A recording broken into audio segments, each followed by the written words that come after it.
IAS की तैयारी कर रहे मेरे dear IAS friends and my dear family. एक बिहारी सब पे भारी परिवार में यूपीएससी सिविल सर्विस एग्जामिनेशन के honest and successful exam based preparation के लिए जो हमने मैराथन क्लास शुरू की है, उनके इकोनॉमिक्स क्लास में मैं आपका वेलकम करता हूँ।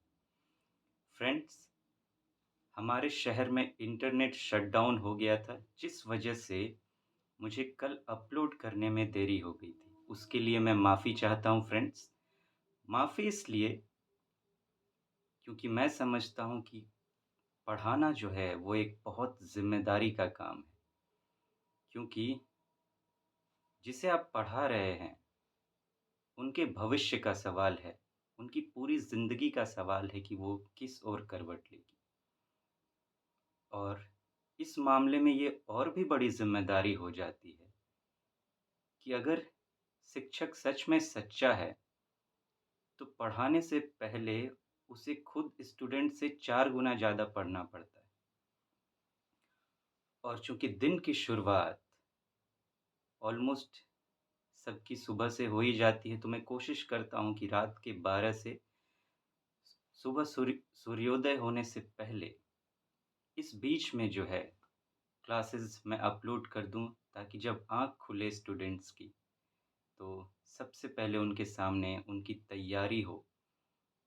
और जब वो तैयारी कर रहे हों, तो फिर उन्हें और कुछ दिखाई ना दे उस समय में, वो उनका प्रायोरिटी हो। और अगर मैं उनकी मदद करने की कोशिश कर रहा हूँ, तो मेरा ये धर्म बनता है कि मैं पूरे दिल से उनका अपना धर्म निभाऊँ।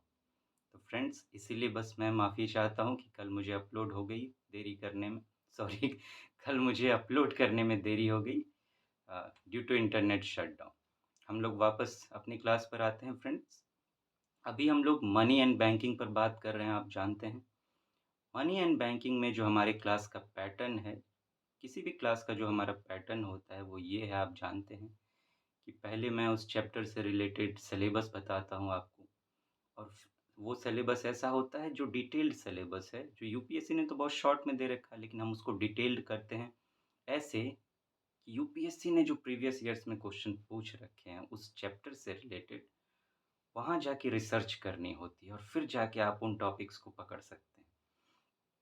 तो वो, और फिर उन पर जो यूपीएससी ने क्वेश्चंस पूछ रखे हैं, उन्हें देखना, ताकि जब हम तैयारी करें तो हमें एक आइडिया हो सके कि किस तरीके से हमें तैयारी करनी है। और फिर हम लोग चैप्टर पर आते हैं। तो अभी हम लोग क्वेश्चंस पर बात कर रहे हैं फ्रेंड्स, काफ़ी क्वेश्चंस पर बात कर चुके हैं। कुछ क्वेश्चंस और बच गए हैं। आज संभव हो सका तो पूरा करेंगे हम लोग, नहीं तो एक आध क्लास और उसमें लग सकती है और उसके बाद हम लोग चैप्टर पर आएँगे और फिर आगे जाकर इन क्वेश्चंस को सॉल्व भी करेंगे वापस आकर, जब हम चैप्टर पढ़ लेंगे, ताकि चेक हो जाए कि हमने सही पढ़ाई की है या नहीं। जब हम आएँगे तो इसे अलग-अलग तरीके से सॉल्व करेंगे फ्रेंड्स। एक जो आपने पढ़ा है उस बेस पर भी, और एक थोड़ा यूनिक वे में भी, स्किल वे में, कि इन केस अगर आप कहीं फँसते हैं, तो वहाँ आप कैसे निकल पाएँगे और सही आंसर तक पहुँच पाएँगे। तो आइए फ्रेंड्स, शुरू करते हैं। ये अगला क्वेश्चन है मनी एंड बैंकिंग का। Consider the following statements. The Governor of the Reserve Bank of India (RBI) is appointed by the central government. RBI के जो गवर्नर हैं, आप जानते हैं हेड होते हैं, उन्हें सेंट्रल गवर्नमेंट अपॉइंट करती है। Certain provisions in the Constitution of India give the central government the right to issue directions to the RBI in the public interest, कि कॉन्स्टिट्यूशन ऑफ इंडिया में कुछ ऐसे प्रोविजंस दिए गए हैं जो कि सेंट्रल गवर्नमेंट महाराज को ये डायरेक्शन देते हैं कि सुनिए जरा, आरबीआई को कहिए तो सही कि पब्लिक इंटरेस्ट में कोई काम करे, डायरेक्शन देते हैं। ये बात है। तीसरी, the governor of the RBI draws his power from the RBI act, कि गवर्नर महाराज जो हैं आरबीआई के, उनका पावर कहाँ से मिलता है? आरबीआई एक्ट से। ये 3 स्टेटमेंट दिया गया है। पूछा कहा जा रहा है, which of the above statements are correct? कौन सा सही है हो दादा? A 1 and 2 only, B 2 and 3 only, C 1 and 3 only, or D 1 2 3? ये बताना है आपको। तो फ्रेंड्स, अभी तो हम क्वेश्चंस देख रहे हैं, फिर इस पर आगे सॉल्व भी करेंगे इसको। चलिए फ्रेंड्स, नेक्स्ट क्वेश्चन पर चलते हैं। अभी प्रेजेंट होते हैं। देखिए फ्रेंड्स, ये अगला क्वेश्चन है। With reference to urban cooperative banks in India, consider the following statements. Urban cooperative banks से रिलेटेड जो है कुछ बातें दी गई हैं। They are supervised and regulated by local boards set up by the state government. कहा जा रहा है कि स्टेट गवर्नमेंट कुछ लोकल बोर्ड सेट करते हैं और वही अर्बन कोऑपरेटिव बैंक्स को सुपरवाइज करते हैं और रेगुलेट भी करते हैं। Second, they can issue equity shares and preference shares, कि ये जो अर्बन कोऑपरेटिव बैंक्स हैं इक्विटी शेयर्स भी जारी कर सकते हैं, प्रेफरेंस शेयर भी जारी कर सकते हैं, दोनों में थोड़ा फर्क होता है। Third, they were brought under the purview of the Banking Regulation Act 1949 through an amendment in 1996, कि ये जो है अर्बन कोऑपरेटिव बैंक्स, इनको जब लाया गया था तो कैसे लाया गया था? बैंकिंग रेगुलेशन एक्ट के 1949 के तहत इसमें अमेंडमेंट किया गया था 1996 में, तब अर्बन कोऑपरेटिव बैंक्स को लेके आया गया था, पहले वो नहीं था। ये इनका कहना है। Which of the statements given above is are correct? इनमें से कौन सा सही हो भैया, बताना है आपको। A 1 only, B 2 and 3 only, C 1 and 3 only, कि D 1 भी 2 भी या 3 भी सब। तो ये है अगला क्वेश्चन फ्रेंड्स। कुछ क्वेश्चन और बच गए हैं, आज हम लोग यहीं रुक रहे हैं, अगले क्लास में उनको देखेंगे। एक और इम्पॉर्टेंट इन्फॉर्मेशन हमको आपको देना था।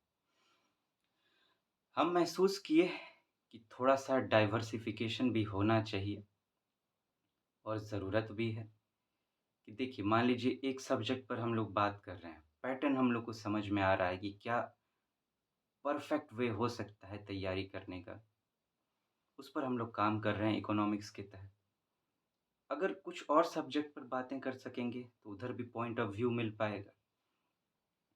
तो बाकी सब चीज़ तो हम लोग देखिए, जैसे हम मैराथन क्लास के शेड्यूल में बात किए थे, उस पर हम बहुत डिटेल में आपको बताए थे कि क्या ज़रूरत होती है यूपीएससी प्रिपरेशन की, क्या रिक्वायरमेंट है। 3 रिक्वायरमेंट की मैंने बात की थी। सबसे पहला राइट गाइडेंस, दूसरा कि राइट सिलेबस प्रिपरेशन, और तीसरा था स्किल डेवलपमेंट। जब आप इन तीनों को कर लेते हैं, शुरुआत करने से पहले आपको गाइडेंस की ज़रूरत होती है कि एक सही गाइडेंस मिले। उस बेस पर फिर आप तैयारी करते हैं, सिलेबस की प्रिपरेशन करते हैं, तो दूसरा वो स्टेज था। और ये करने के बाद भी आप जानते हैं कि जब आप एग्ज़ाम हॉल में होंगे, सिर्फ़ पढ़ने के बेस पर आप चाहेंगे कि क्वेश्चन सॉल्व हो जाएगा, तो वो मुश्किल है। अगर आप देखेंगे प्रीवियस ईयर्स का क्वेश्चन, तो प्रीलिम्स की बात करें तो उतने कम समय में उतना क्वेश्चन बनाना होता है। मेंस की बात करें तो तुरंत आंसर क्रिएट होना होता है, करना होता है आपको माइंड में, और विदिन वर्ड लिमिट उस टाइम फ्रेम में लिखना भी होता है। तो कुछ स्पेशल स्किल्स चाहिए उसके लिए, इसलिए स्किल डेवलपमेंट की क्लास भी हम लोग करते हैं। इन तीनों को लेकर हम चल रहे हैं। गाइडेंस पे हम लोग बात कर रहे हैं, सिलेबस के रूप में अभी हम लोग इकोनॉमिक्स पर बात कर रहे हैं, और स्किल डेवलपमेंट पर भी। हर तरह के स्किल डेवलपमेंट जो भी रिलेटेड है यूपीएससी की प्रिपरेशन से, चाहे वो प्रीलिम्स के जीएस की बात हो, सीसैट की बात हो, मेंस की आंसर राइटिंग की बात हो, एसे राइटिंग की बात हो, और इंटरव्यू की ही बात क्यों ना हो। और थोड़ा टाइम जब हमें मिल रहा है तो हम ऑप्शनल क्लास भी कर रहे हैं, जिसके लिए हमने ज्योग्राफी ऑप्शनल चुना है। ज्योग्राफी ऑप्शनल मैंने क्यों चुना है ये मैंने आपको बताया। नोटिस मुझे इस बात की देनी थी फ्रेंड्स कि हम मंडे टू फ्राइडे, आप जानते हैं मैराथन क्लास आता है शेड्यूल में, मैंने बात की थी, तो उसमें हम इकोनॉमिक्स भी कर रहे हैं, मैंने सोचा है कि मंडे, ट्यूसडे, वेडनेसडे अब हम लोग इकोनॉमिक्स करेंगे और थर्सडे, फ्राइडे को अब हिस्ट्री भी करेंगे।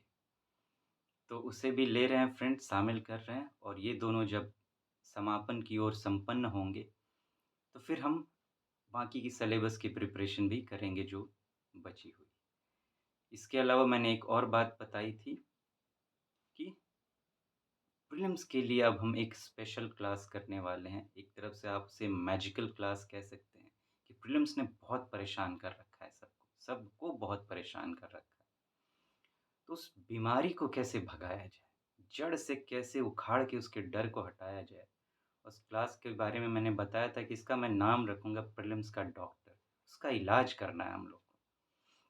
तो ये कुछ इन्फॉर्मेशन मुझे देनी थी फ्रेंड्स। यहाँ मैंने इसलिए बताया थोड़ा-सा डिटेल में क्योंकि आप इकोनॉमिक्स क्लास करते हैं, मैं जानता हूँ। मेरी ज़िम्मेदारी है आपको बताना कि हम लोग अब किस दिन करेंगे और फिर कौन-सा सब्जेक्ट साथ में ले रहे हैं। फ्रेंड्स फिर मिलते हैं, तब तक आप अपना ध्यान रखें, अपनों का भी ध्यान रखें। Take so very good care of yourself. See you soon. Thank you so much. Have a nice day. Thank you.